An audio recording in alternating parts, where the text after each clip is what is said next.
Hi guys, it's Angie with Fun Endeavors Tie-Dye Lab. Today I'm going to ice dye a corduroy dress. This dress is one which I purchased from Walmart, and it's a Time and True brand. It's 100% cotton and it's kind of a beige type color. It also is corduroy, but the corduroy is a very thin corduroy.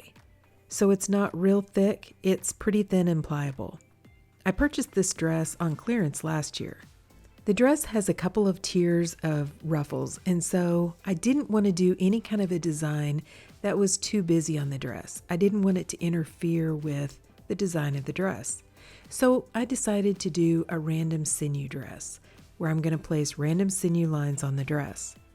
To do my sinew lines, I'm going to grab both layers of the dress, and I want to try to keep it random. So with some of my sinew lines, I'm going to gather up some other areas of the dress and place them under the lines.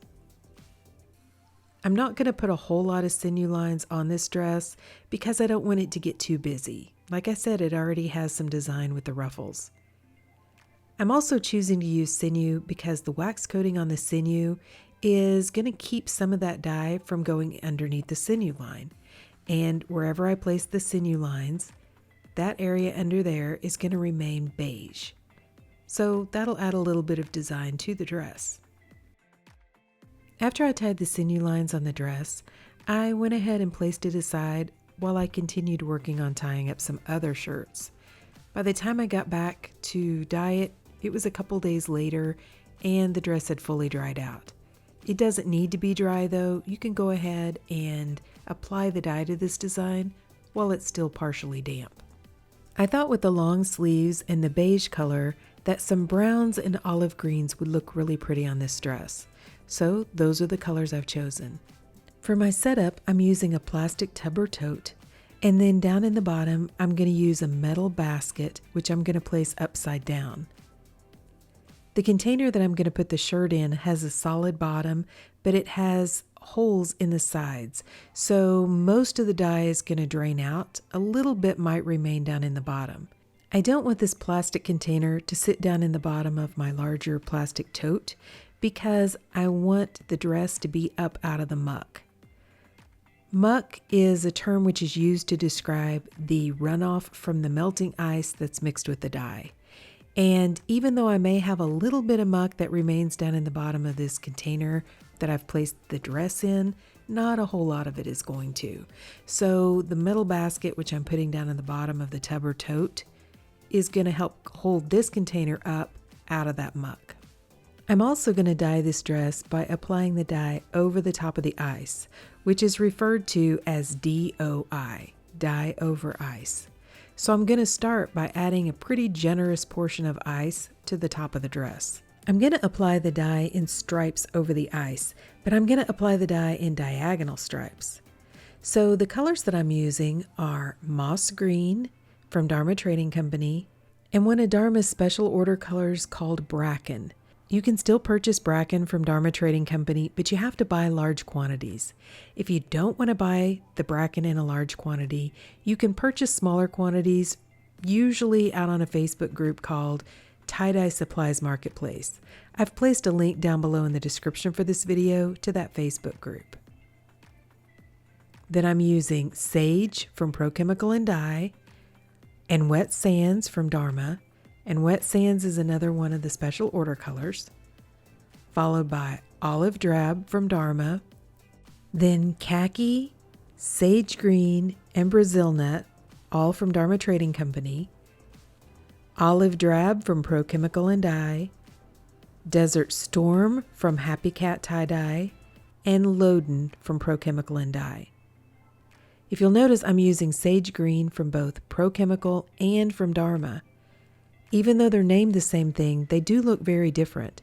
Same thing for the olive drab from Dharma and the olive drab from Pro Chemical.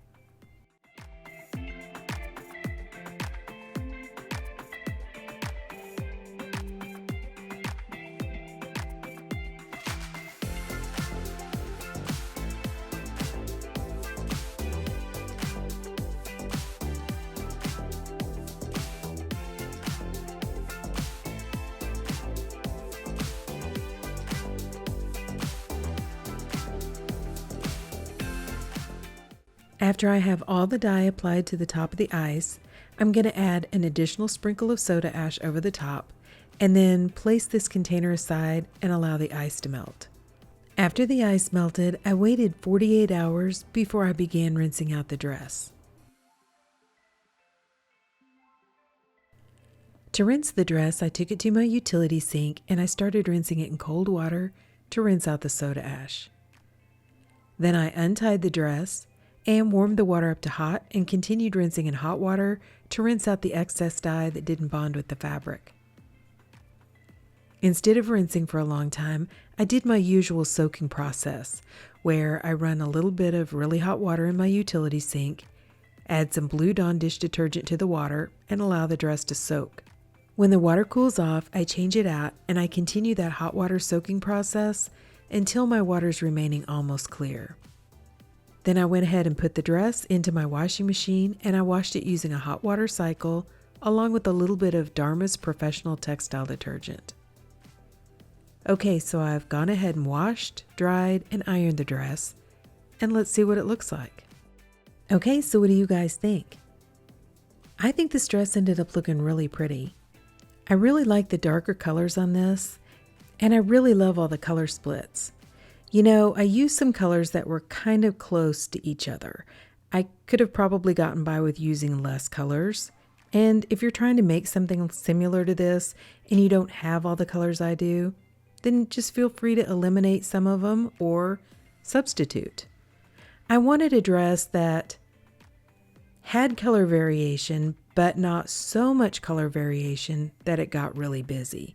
And I do think that the colors that I chose achieved that look. You know, I have lighter and darker areas and then hints and shades of other colors, which are my color splits. Also, once I finished rinsing out the dress and dried it, ironed it, I noticed that my beige sinew lines look white up next to these darker colors. I didn't do anything to it, so it's still a beige dress, but it's just an optical illusion because of the really dark colors. They make those beige lines look whiter. I think that's kind of fun and interesting. So I really like this dress. This is the vision that I had for this dress when I tied it up and when I chose the dye colors. I wanted it to be dyed, but I didn't want it to be just over the top. You know, not all tie-dye has to be bright colors. I think darker colors of tie-dye look really pretty too. And that's what I was wanting for this dress, and I think I achieved what I was going for. So, like I said, I love it, but what do you guys think? Please drop me some comments down below and let me know. And if you've enjoyed watching the video, I sure would appreciate it if you would like it, and if you'd subscribe to my YouTube channel. If you'll hit the bell, you'll receive a notification whenever I upload a new video. Thank you all for watching, and I hope you have a great day.